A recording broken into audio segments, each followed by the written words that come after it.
สวัสดีค่ะวันนี้นะคะก็จะพามาโฮมทัวร์นะคะอัปเดตบ้านน้องลีโอนะคะ EP 2 ค่ะ Interior Built-in ใดๆนะคะก็เสร็จ 100% แล้วนะคะอาจจะเหลือพวกเฟอร์นิเจอร์หรือว่าของตกแต่งต่างๆนะคะที่จะมาลงในอนาคตนะคะอาจจะเจอกัน EP 3 อีกทีค่ะจากวันนั้นสู่วันนี้นะคะหลักฮวงจุ้ยหลักฮวงจุ้ยด้วยนะไม่ดีกับฮวงจุ้ยหรือว่าจริงๆเราต้องปูแบบเบาะเบบีดีเจ้าชายลีโอแต่ว่าเราเป็นคนไม่กลัวผีนะคะ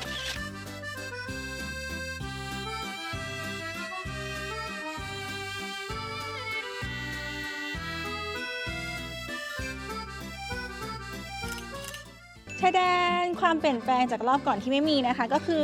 ส่วนนี้ค่ะเป็นแบบมินิการ์เด้นนะคะแบบเล็กๆค่ะก็ออกแบบโดยพี่ภูสิทธิ์นะคะเขาก็จะเป็นการ์เด้นดีไซเนอร์นะคะที่มีความแคชชัวหน่อยขมุกขมัวเหมือนว่าคล้ายๆว่าเราปลูกเองแต่ว่าเราไม่ได้ปลูกเองอะไรอย่างนี้นะคะก็เดี๋ยวจะมาแนะนำสวนหน่อยค่ะว่ามีน้องอะไรบ้างจุดเด่นเลยนะคะก็จะเป็นต้นมะกอ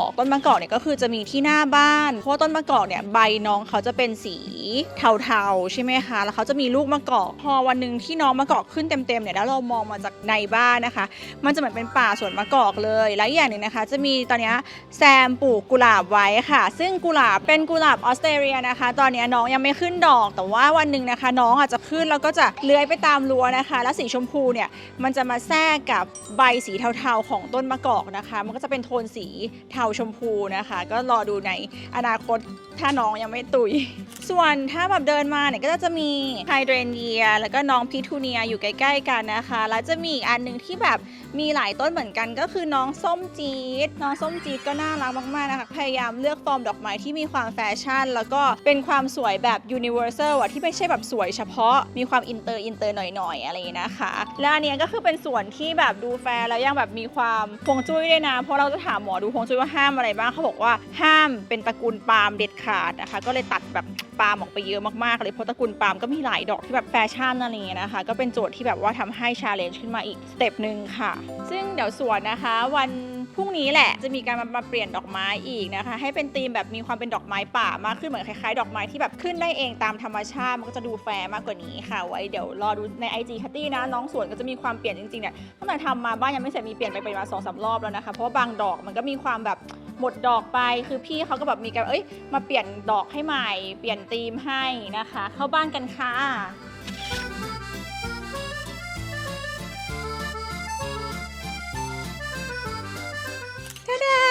จากวันนั้นสู่วันนี้นะคะ EP ก่อนเหมือนเรายังไม่มีพื้นใช่ไหมคะ EP นี้พื้นเสร็จแล้วพื้นก็คือสวยมากนะคะเป็นแบบไม้แท้แล้วคือน้องจะมีความเป็นเสี้ยนทุกคนมันทำให้แบบมีความโคซี่มีความเป็นโฮมมี่ขึ้นมากๆนะคะพื้นไม้ก็คือเป็นของจัมปาก้านะคะแล้วพอเราทำสวนน่ารักมันก็จะแบบมีความเป็นป่ามะกอกอย่างที่บอกเวลาเรามองออกไปแบบนอกหน้าต่างมันทำให้ดูแบบรู้สึกผ่อนคลายเหรอจริงๆอันนี้เดี๋ยวจะปรับใหม่เพราะว่าตอนแรกออก 3D มาคือไฟอันนี้มันจะแบบเป็นก้อนกลมๆเหมือนเป็นเมฆเลยแต่ว่าพอชั้นจริงมันแอบเล็กไปหน่อยนะคะเดี๋ยวเราเปลี่ยนใหม่งานยากของบ้านหลังนี้ที่เสร็จนานเพราะว่าหลายๆอย่างเป็นงานแบบแฮนด์เมดอย่างพวกบัวสลักอะไรเงี้ยมันก็ต้องใช้ความแบบช่างที่มีความปราณีตนะคะก็เลยแอบยากนิดนึงอันนี้ก็จะเป็นมีห้องน้ำข้างในห้องน้ำแต่ละห้องก็จะเป็นคนละแบบดีไซน์หมดเลยนะคะคือเราก็อยากจะให้แบบดีไซน์บรรยากาศข้างล่างที่เวลาเข้ามามันมีความเป็นทางการนิดนึงสำหรับเวลาเจอแขกแต่ว่าถ้าขึ้นไปชั้นบนนะคะก็จะมีความเป็นครอบครัวเป็นแฟมิลี่เป็นความอบอุ่นเป็นความไพรเวทมากขึ้นค่ะไฟอันนี้ก็คือบอกว่าแบบก่อนจะได้คือโจทย์ยากมากนะเพราะว่าสินแสนะคะบอกว่าแบบต้องมีไฟคริสตัลแล้วคือการที่จะหาคริสตัลที่มันดูแบบมันไม่ดูเป็นแบบคุณนายเกินไปมันยากมากๆนะคะดีไซเนอร์คือส่งมาหลายอันมากจนมาจบที่อันนี้จากดีไซน์แรกคือมันมีไฟแบบที่เราชอบอีกหลายอันมากเลยแต่พอมันไม่ใช่แบบหลักฮวงจุ้ยเราก็เลยต้องยอมวันนี้ละกันเดี๋ยวไม่รวยส่วนอันนี้ก็คือจริงๆพอสินแสเขาบอกว่าตรงไฟกลมๆนะจริงๆมันต้องเป็นคริสตัลเขาก็เลยว่าโอเคถ้าเราอยากแบบติดให้เป็นดีไซน์เขาก็หยวนให้ว่าเราต้องมีคริสตัลที่แบบวางพื้นก็เลยเป็นอันนี้ซึ่งเราก็พยายามหาอะไรที่แบบว่าไม่อยากให้มันดูหรือดูเป็นวัดอะไรอย่างงี้ใช่ไหมอันนี้ก็คือจะเป็นแบบว่าเป็นไฟวินเทจที่แบบว่านำเข้าจากเช็กโกสโลวาเกียนะคะหรือว่าอีกประเทศนึงโรมาเนียนะคะก็คือเป็นร้านที่เขานำเข้าซึ่งอายุน้องน่าจะแบบว่าเกิน50 ปีแล้ว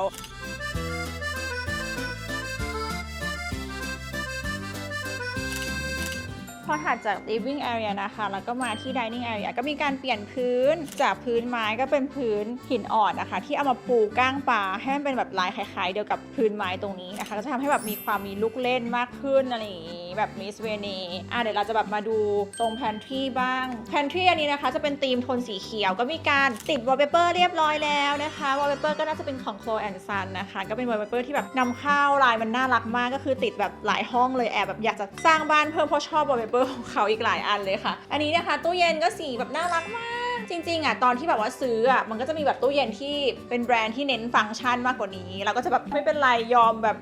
ลดฟังก์ชันบางอย่างลงแล้วก็เอาความสวยไว้ก่อนละกันมันจะได้เป็นเขียวๆแล้วก็จะมีแบบที่ปั่นน้ำปั่นที่กาต้มน้ำร้อนที่เป็นเขียวๆอย่างเงี้ยมาแบบวางอีกเผื่อไว้ EP 3ตอนที่แบบเข้าอยู่แล้วเนาะพวกเตาอบเตาไฟฟ้าก็จะเป็นของเชเมกเหมือนกันนะคะเพราะว่ามันมินิมอลมันแบบมันเรียบๆนะคะน้อยๆแล้วก็ด้วยความที่เราชอบอะไรแบบน้อยๆอย่างเงี้ยก็จะมีเครื่องกรองน้ำของเวลอันนี้ก็คือแบบว่าไปบ้านเพื่อนมาแล้วก็เฮ้ยทำไมแบบเห็นเพื่อนกินอะไรเงี้ยคือแบบมันน่ารักมากแล้วอีกอย่างนึงคือเป็นจุดขายคือสำหรับคนที่มีลูกนะคือเขาสามารถชงนมเด็กได้โดยที่แบบเลือกอุณหภูมิแบบที่เป็นแบบพอดีเป๊ะเลยคือมันไม่มีสายอะไรรบกวนนะมีแค่น้องตัวเนี้ยมินิมอลแล้วก็เข้ากับบ้านนะคะดูแบบสวยงามมากๆแล้วก็ทำให้ทางน้ำร้อนน้ำเย็นได้ถึง6อุณหภูมิเลยนะคะพร้อมดื่มมากๆและที่สำคัญนะคะน้ำอร่อยด้วยนะเพราะว่าไปทานของบ้านเพื่อนมาแล้วก่อนที่จะติดตั้งนะคะอันนี้นะคะก็เป็นเครื่องกรองน้ำของ Wells the One นะคะจากเกาหลีนะคะก็ได้ชื่อว่าเป็นเครื่องกรองน้ำที่พรีเมียมนะคะแล้วก็เล็กที่สุดในโลกเล็กจริงไม่ต้องแบบมีเห็นท่อเห็นสายเห็นอะไรเลยเหมาะสำหรับคนที่แบบว่าอยากจะให้บ้านดูสวยงามแล้วคือความล้ำของน้องนะคะคือเขาทำความสะอาดตัวเองแบบออโต้นะคะคือเราเนี่ยไม่ต้องแบบว่าให้ช่างมาทำความสะอาดหรืออะไรเลยค่ะก็คือตอบโจทย์กับคนยุคปัจจุบันมากๆนะคะยิ่งถ้าใครแบบอยู่คอนโดโซนแพนทรีมันเล็กๆต้องโชว์แพนทรีอย่างเงี้ยอันนี้ยิ่งเหมาะเลยค่ะนี่นะคะวิธีใช้ง่ายมากๆนะคะฝั่งหนึ่งจะเป็นน้ำร้อนฝั่งหนึ่งจะเป็นน้ำเย็นแล้วแค่จิ้มทัชอย่างนี้นะคะแล้วก็ปรับได้6ระดับอันนี้ก็คือแบบว่าเป็นน้ำอุณหภูมิห้องที่เวลาเราแบบบางทีคนไม่ทานน้ำเย็นก็จะสั่งกันใช่ไหมอันนี้ก็เป็นน้ำอุณหภูมิร่างกายนะคะสำหรับสายเฮลตี้น้ำสำหรับชงนมเด็กนะคะเบบี้พาวเดอร์เนาะอันนี้คือทำกาแฟทำชาค่ะตัดมาอีกฝั่งหนึ่งนะคะก็จะเป็นน้ำเย็นค่ะแล้วก็เลือกปริมาณได้นะคะว่าเราจะเอาน้ำเย็นเนี่ยระดับไหนก็ดูแก้วด้วยนะเดี๋ยวแบบว่ามัน6250 ml คือเวลาเราจะชงพวกคอลลาเจนชงแบบเวย์โปรตีนอย่างเงี้ยบางทีเรากะเราต้องเอาแก้วมาตวงอันนี้ไม่ต้องตวงนะคะเขาบอกปริมาณเรียบร้อยแล้วน้ำรสชาติดีมากค่ะทุกคนคือมันไม่มีรสชาติแบบแปลกๆเลยอะรสชาติเขานะคะจะดีต่างจากเวลาเราทานน้ำจากเครื่องกรองน้ำปกติค่ะเพราะว่าเขายังจะรักษาแร่ธาตุให้มีอยู่ในน้ำนะคะเหมือนฟิลเวลาเราทานน้ำแร่ค่ะการกรองของเขานะคะคือได้มาตรฐานจากอเมริกาด้วยค่ะใครกำลังทำบ้านนะคะบอกเลยว่าของมันต้องมีอันนี้ไม่ได้แบบพูดโฆษณาพูดเลยนะคะอันนี้พูดจากใจนะคะตัวละ 70,000 บาทนะคะก็ติดต่อที่นี่ได้เลยนะคะเดี๋ยวคัตตี้ขึ้นคอนแทคให้ค่ะไปดูชั้น2กันต่อ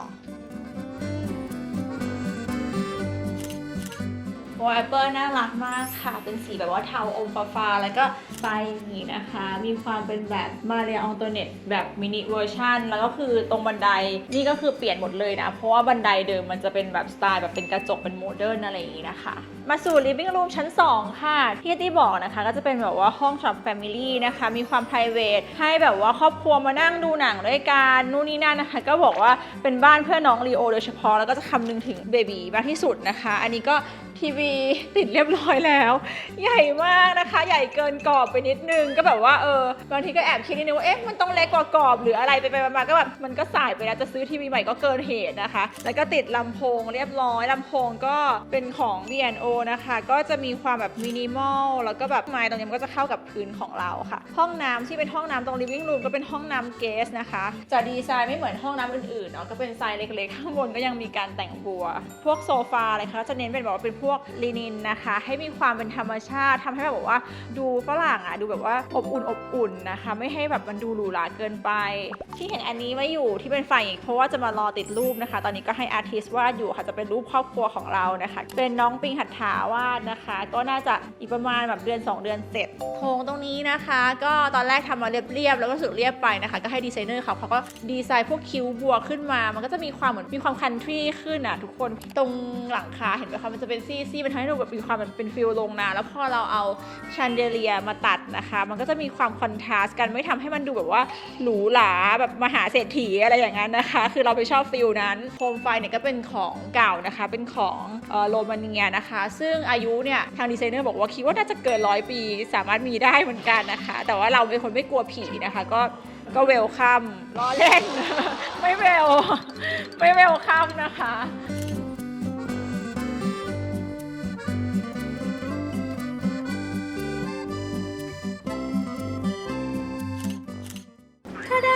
เดี๋ยวเรามาห้องก๊าซเฮาส์กันนะคะห้องนี้ก็จะมีความเป็นแบบเซมิเอาท์ดอร์ค่ะฉะนั้นประตูทางเข้าตั้งแต่แรกเนี่ยก็จะมีความแบบเป็นประตูเหมือนที่จะออกไปเอาท์ดอร์มีความเป็นเสี้ยนไม้แล้วก็หูจับกึ่งเอาท์ดอร์นะคะตรงนี้ก็จะทำให้แบบเป็นเหมือนแบบไม้แต่เรารอแบบว่ามีธงมีเทียนมีนู่นมีนี่มาวางก็จะน่ารักขึ้นค่ะห้องนี้ก็จะเป็นแสงธรรมชาติเข้านะคะจุดเด่นนี่คือฝ้าของเราเป็นแบบดีไซน์ให้เหมือนว่าเป็นแสงธรรมชาติคือตอนแรกก็เข้าใจว่าแสงธรรมชาติจริงคิดไปคิดมาบ้านเรามี3 ชั้นนี่นาแล้วข้างบนมันจะเป็นได้ยังไงก็คือเราจะซ่อนไฟข้างในให้มันเหมือนว่ามันเป็นก๊าซเฮาส์อะแต่ว่า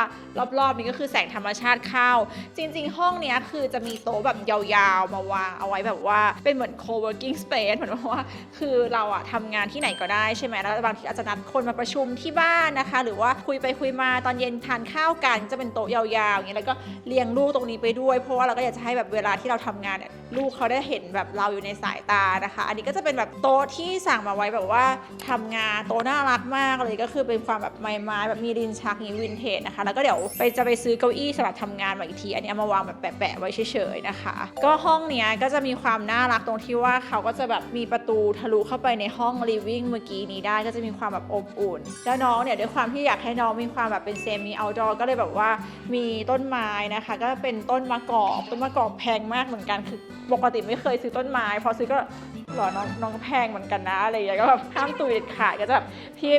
ต้นจริงค่ะเพราะว่ากฎของแคตตี้นะคะห้ามใช้ต้นไม้ปลอมเพราะต้นไม้ปลอมจะทำให้1ดูไม่แพง2แบบไม่ดีกับฮวงจุ้ยค่ะจะใช้ของต้นไม้สดเท่านั้นนี่ก็เป็นห้องเบดรูมของชั้น2ก็โล่งมากนะคะจริงๆของมันก็ยังแบบไม่ครบเท่าไหร่แต่ว่าม่านเนี่ยก็คือคนถามม่านเยอะเหมือนกันม่านทั้งหลังนะคะของที่ใช้ของพาซาย่าหมดเลยนะคะอย่างผ้าปูนี่ก็เป็นของพาซาย่านะคะจุดเด่นนะคะคือเขาทำจากเส้นใยคอลลาเจนค่ะผิวสัมผัสนะคะก็คือจะเนียนนุ่มละเอียดเหมาะกับผิวของเรานะคะคือเดี๋ยวนี้คอลลาเจนมันไม่ใช่แค่แบบเฮ้ยมาชงดื่มนะคะเรานอนไปกับคอลลาเจนเลยค่ะสำหรับสายบิวตี้นะคะอ่อนโยนต่อผิวมากๆนะคะปราศจากฟอร์มาลีนนะคะเด็กแรกเกิดใช้ได้ค่ะฉะนั้นนะคะพาเบบีลีโอมานอนเนี่ยก็คือรักษาผิวตั้งแต่เกิดเลยค่ะโตมาเนี่ยต้องเป็นหนุ่มที่แบบผิวสวยแน่ๆเลยค่ะโทนสีลวดลายเขาก็เยอะนะคะผู้หญิงผู้ชายใช้ได้หมดเลยชอบอะไรก็ไปเลือกดูนะจ๊ะแต่ว่านุ่มจริงๆคอลลาเจนมากผ่านมาตรฐานยุโรปแล้วก็คูลโหมดนะคะเพราะว่าผิวสัมผัสของเขาอ่ะมันเย็นสบายผิวจริงๆทุกคนป้องกันไรฝุ่นนะคะทุกคนแล้วก็แอนตี้แบคทีเรียค่ะได้มาตรฐานนะคะโรงงานสีเขียวค่ะ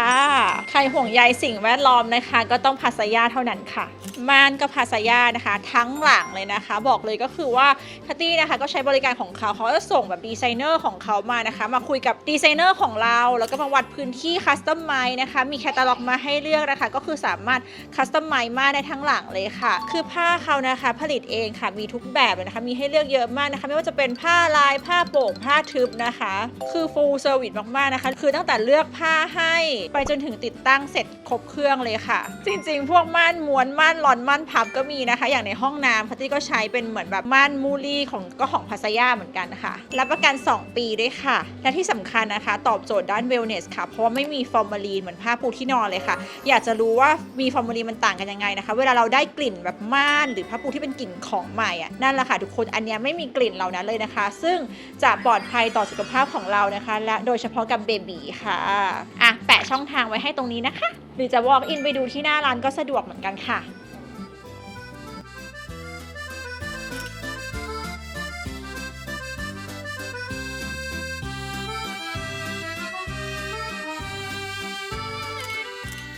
ชอบอันนี้เพราะว่าน้องเป็นแบบไฟที่มีความเป็นเมอร์เมดนะคะช่วยเอามาเสริมให้ห้องแบบจากที่ดูมีความวินเทจอะไรอย่างเงี้ยเนาะให้แบบมีความแบบน่ารักความแบบคิวเนสมากขึ้นแล้วก็ห้องน้ำอันนี้ที่รอบก่อนบอกไว้ก็คือ ห้องน้ำแต่ละห้องไม่เหมือนกันห้องนี้ก็จะมีความแบบผู้ชายขึ้นมาหน่อยนะคะจะเป็นแบบพวกไม้พวกสีดำเนาะแล้วก็เป็นไฟดำนะคะฝักบัวอะไรก็จะเป็นสีดำสุขภัณฑ์ห้องนี้ส่วนมันก็จะเป็นของคอลเลอร์ของยี่ห้อนี้ก็คือคุณภาพดีแล้วก็ราคาสมเหตุสมผลนะค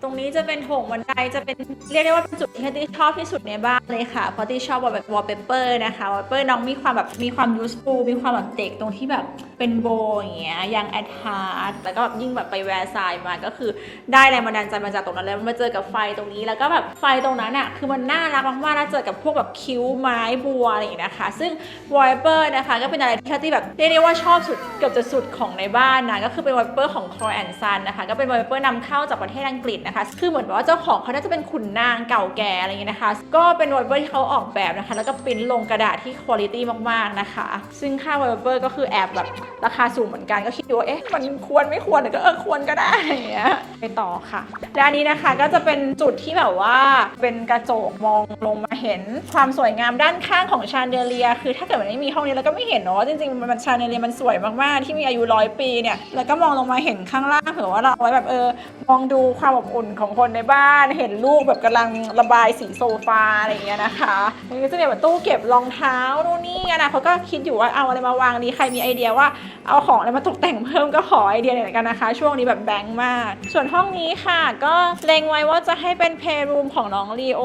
อุตส่าห์ทำพื้นมาซะแบบว่าครีเอทีฟเลยเป็นการแบบไม้แท้ตัดกับกระเบื้องนะคะสุดท้ายแล้วเพลย์รูมก็เลยแอบคิดว่าหรือว่าจริงๆเราต้องปูแบบเบาะเบบีดีก็คือที่ทำมาผู้รับเหมาก็คือแบบกำหมัดแล้วหนึ่งแบบให้กูทำซะแบบอันนี้ก็กะว่าเดี๋ยวจะแบบหารูปวาดอาจจะเป็นแบบรูปที่ลูกของเราวาดเองครั้งแรกอะไรเงี้ยมาใส่กรอบแปะให้เป็นแบบเซลล์เอสตีมของเขาแล้วกันตรงเนี้ยที่ชั้นเยอะๆเพราะว่าเรามีประสบการณ์จากเวลาไปบ้านเพื่อนที่เขาแบบมีลูกอ่ะของเล่นมันจะเยอะมากๆหรือว่าหนังสืออะไรเงี้ยก็จะได้แบบมีที่เก็บเป็นชั้นๆแล้วอนาคตมันอาจจะเป็นแบบชั้นมูจิอะไรเต็มไปหมดหรือเปล่าก็ไม่รู้นะคะก็มีตู้เย็นไว้ซึ่งตู้เย็นเนี่ยที่มีตอนนั้นคิดว่าแบบบ้านเสร็จเราแบบว่าปั๊มนมใช่ไหมก็แช่นมไปมาตอนนี้ ลูก10 เดือนแล้วจ้าเลิกกินนมแม่แล้วก็คือเอาไว้แช่ขนมแล้วกันนี่คือประตูตรงนี้ก็น่ารักคือทุกอย่างทำเครื่องใหม่หมดเลยทุกคนแบบพวกดีเทลหูจับอะไรคือดีไซเนอร์เราแบบว่าอินดีเทลมากๆนะคะก็เวลาทางเดินโถงมองอย่างเงี้ยก็สวยเนาะมันเป็นทางเดินแบบแวร์ซายคือวางแบบเจ้าหญิงมาเรียงแต่เนี่ยวางจิ๋ววางเล็กของเขาอะห้องทรายก็เป็นอีกห้องนอนหนึ่งที่ยังไม่ได้ถูกทำอะไรอาจจะเป็นห้องของคัตตี้ที่เอาไว้แบบว่ามาพักร้อนนะคะซึ่งแอร์ทั้งหลังจะเห็นว่าเป็นแอร์ซ่อนไปกับผนังหมดเลยมันจะได้ข้อดีคือความสวยงามข้อเสียคืออาจจะทำให้เซอร์วิสยากนิดนึงนะคะแต่เราก็ลองดูซิว่ามันจะยังไงอะไรอย่างนี้แล้วก็ไฟนะคะด้วยความที่ห้องเนี่ยบัวเป็นอย่างนี้หมดเราก็เลยเลือกไฟที่มีความแบบทวิสต์นิดนึงให้เป็นไฟโมเดิร์นหน่อยเพื่อให้มาตัดกับความวินเทจเพื่อให้มันเหมือนว่าห้องอย่างที่บอกไปใน EP ก่อนนะว่าเหมือนแบบว่าเราไปซื้อตึกเก่าบิลดิ้งเก่ามาแบบอยู่ยุโรปอย่างเงี้ยเฟอร์นิเจอร์มันจะดูเป็นปัจจุบันแต่ว่าพวกอินเทอร์เนียบิวอินดีไซน์มันจะเป็นแบบยุคก่อนมาแล้วมันก็จะมีความแบบน่าสนใจขึ้นนะคะมันก็เลยเป็นที่มาว่าเนี่ยทำไมโคมไฟมันดีไซน์นี้แล้วก็ตรงที่เป็นโต๊ะตรงนี้นะคะก็จะเป็นดีไซน์ที่แบบเป็นลายสตริปอย่างเงี้ยก็จะคือมาตัดความเป็นบัวตรงนี้ส่วนเตียงอันนี้นะคะก็เป็นของที่ชานินนะคะร้านเฟอร์นิเจอร์ส่วนที่นอนนะคะก็จะเป็นของเบสเกียร์ค่ะทุกคนอันนี้อยากจะรีวิวมากๆเลยนะคะเพราะแบรนด์นี้ตอนหลังคือมามากเพื่อนคัตตี้นะคะหลายคนที่เพิ่งสร้างบ้านใหม่ทำบ้านใหม่นะคะก็จะเลือกใช้เบสเกียร์กันทั้งนั้นเลยค่ะพวกเขานะคะเป็นสปอร์ตเบดดิ้งนะคะจาก USA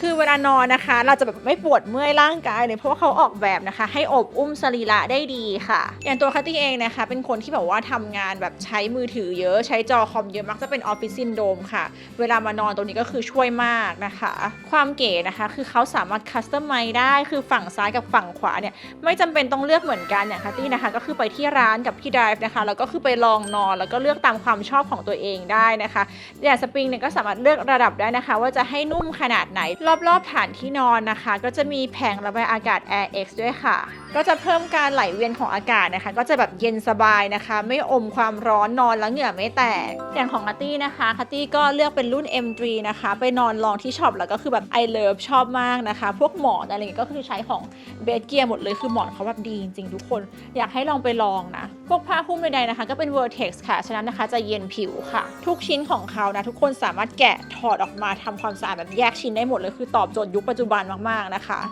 และเตียงนะคะจะเป็นแบบว่าขนแกะดีไซน์ขนแกะทำให้มีความแบวกรุบทุกคนให้มันมาตัดความบัวความอะไรหน่อย อยนะคะ อย่างตรงเนี้ยที่ไม่ได้เปิดถ่ายออกไปเดี๋ยวเห็นบ้านคนอื่นแต่ว่าจะมีวางต้นไม้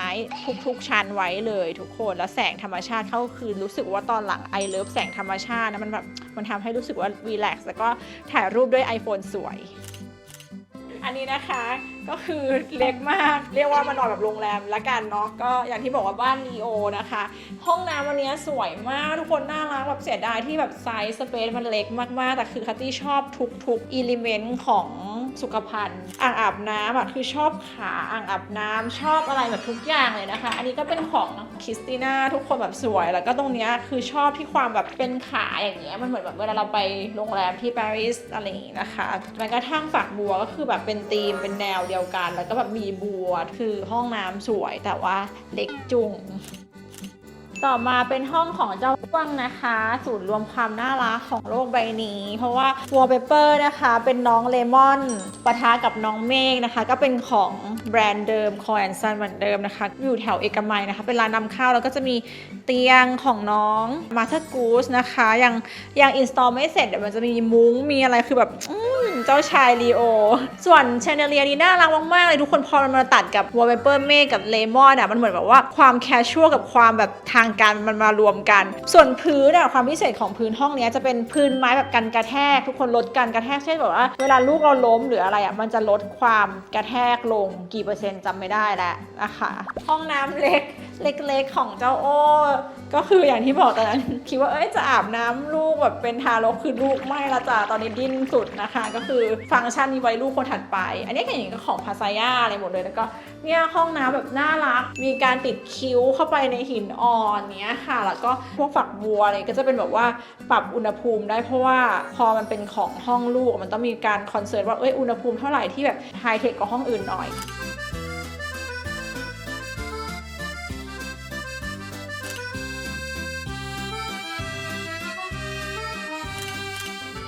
ก็ประมาณนี้นะคะก็ไว้ตอนที่เข้ามาอยู่จริงแล้วก็เริ่มมีภาพวาดมานู่นมีพ็อปมีนั่นมีนี่นะคะสิ่งที่บอกว่าขออย่างหนึ่งเลยคือสาธุว่าขออย่าให้บ้านรกเลยเถอะเพราะว่าการมีเบบีมันทำให้บ้านแบบไม่รกยากมากจริงๆทุกคนคลีนนิ่งค่ะ Hi Mama Hello พี่คนนี้โปรเฟชชั่นอลมาก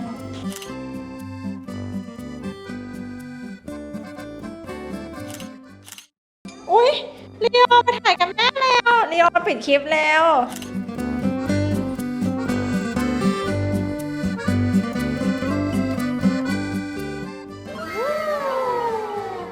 นี่ค่ะเจ้าของบ้านตัวจริงเพิ่งตัดผมเสร็จมาแล้วไหนสวัสดีค่ะสวัสดีค่ะตบมือโอเควันนี้ก็ขอลาไปก่อนนะคะเจ้าของบ้านตัวจริงมาตรวจบ้านแล้วค่ะอย่าลืมกดไลค์กดแชร์กด subscribe ให้อ้วนด้วยนะบ๊ายบายสวัสดีค่ะ